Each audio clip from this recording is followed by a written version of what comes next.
تو تم جہیز کے نام پر 3 لاکھ 4 لاکھ 10 لاکھ 2 کروڑ 5 کروڑ جو لیتے ہو کیا سمجھتے ہو؟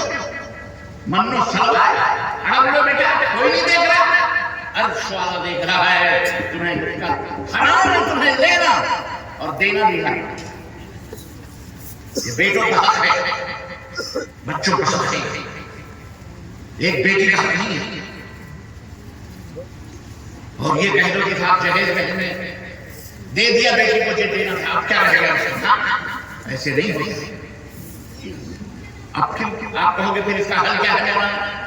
اس کا حل یہ ہے کہ جو لوگ بھی جہیز لیے ہیں جاؤ جہیز کے سامانوں کو اپنے سسرال والوں کو واپس کرو، اپنی بیوی سے نہیں جا کے اپنے سسرے کو یہ جو کچھ بھی دیا ہے آپ نے لے جائے۔ یہ شہادت جہیز الفت میں قدم رکھنا ہے۔ لوگ آسان سمجھتے ہیں مسلمان ہونا، زبان سے کہہ کے دیا لا الہ تو کیا حاصل، دل و نگاہ مسلمان ہی تو کچھ بھی نہیں۔ چوری اور سینہ چوری کرو گے یہ کام کی نہیں کرو گے؟ بولو بولو واپس کرو گے جہیز کا سامان؟ بولو۔ خاموشیاں بتا رہی ہیں کہ دل کتنا بڑا ہے آپ کا۔ قبر میں نہیں پوچھا جائے گا کہ تم اہل حدیث ہو یا اہل خبیث ہو، یاد نام سے کوئی نہیں ہوگا کہ عبداللہ ہو کہ عبد الرحمان ہو کہ گوپال ہو کہ کرشنا ہو کہ کرشنا ہو، جو بھی ہو نہیں پوچھا جائے گا۔ 3 سوالات ہوں گے، من رب ہوگا، ماں دین ہوگا، من نبی ہوگا۔ یہ پورا دین کا خلاصہ ہے۔ اس لیے اپنے سماج اور سوسائٹی کو صحیح کرو۔ شادیاں نبی کی سیرت کے مطابق کھجوروں پہ شادیاں ہیں۔ آپ چند آدمی بیٹھ کر عالم صاحب کو بلا کر رجسٹر لے کر لکھا پڑھی کرا کر 2-4 10 آدمی گھر کے آپ کے ان کے لڑکی کے بیٹھ کر کسی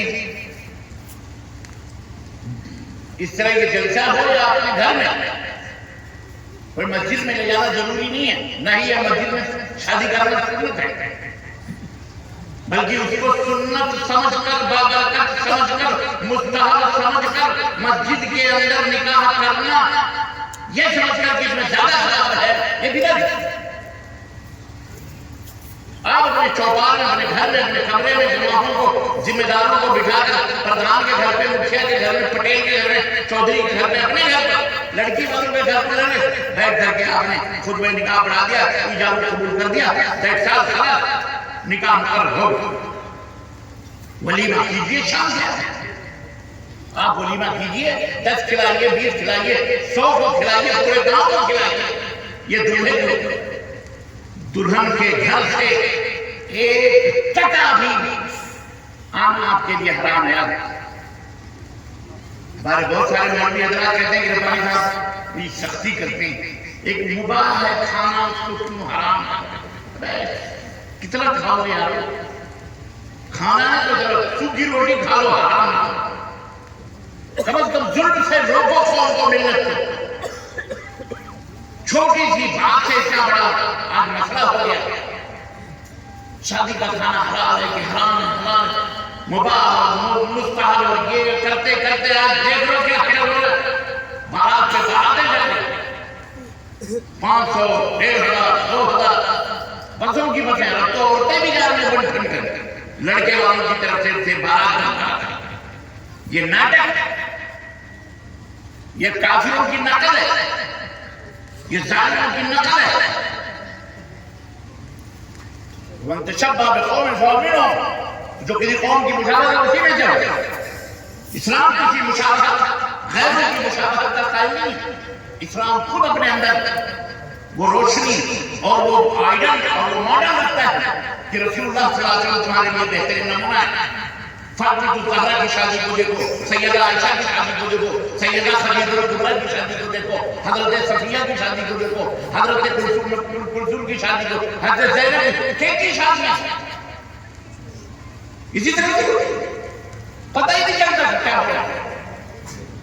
اور آج ہم استغفر اللہ، اس لیے توبہ کرو، اور عورتوں کو مہر دو ان کی بیوی، اپنی اپنی بیویوں کے. ہاں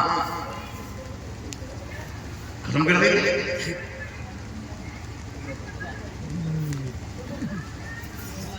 مہر دو، نہیں تو زانیوں میں شمار ہو گیا. اپنی اپنی عورتوں کو مہر دو جا کر، نہیں دیو تو جا کے دو. 10 روپے کیوں نہ ان کو ان کے حوالے کر، نہیں تو اللہ کے نبی نے فرمایا قیامت کے دن زانیوں میں شمار ہوگا اس آدمی کا جو بغیر مہر دیے ہوئے ہوتے ہیں. معاشرے کو ہم نے بالکل کنڈم کر کے رکھا ہوا، عمل کرنے کا کوئی جذبہ ہی نہیں آیا. اللہ تعالیٰ ہم سب کو توفیق عطا فرمائے اور اپنے گاؤں اور اپنی بستی، اپنے علاقے، اپنے سماج، اپنے جسم اور اپنے روح دونوں کو پاک و صاف رکھنے کی توفیق عطا فرمائے اور ہمیں ایک دوسرے کی عزت اور احترام کرنے کی توفیق عطا فرمائے. اور اللہ عز و جل ہم سب کے دلوں میں اللہ اور اس کے رسول کی سچی محبت پیدا فرمائے اور اللہ تعالیٰ ہم سب کے ماں باپ کے اوپر رحم فرمائے، ان کی گردنوں کو جہنم سے آزاد فرمائے. اور اللہ ہمارے بیٹھنے کو، کہنے کو، اور جو کچھ بھی ٹوٹے پھوٹے کلمات مختلف انداز میں کہے گئے ہیں، اللہ ہم سب کو سب کے حق میں قبول فرمائے. اور اللہ تعالیٰ سب کو جنت الفردوس میں اللہ جو ہے جگہ عطا فرمائے اور ہم سب کے اوپر رحم فرمائے. آمین یا رب العالمین. یہ سوال ہے ماشاءاللہ، جزاک اللہ خیر. سوال پڑھیے بھائی. کسی سائل نے سوال کیا ہے کہ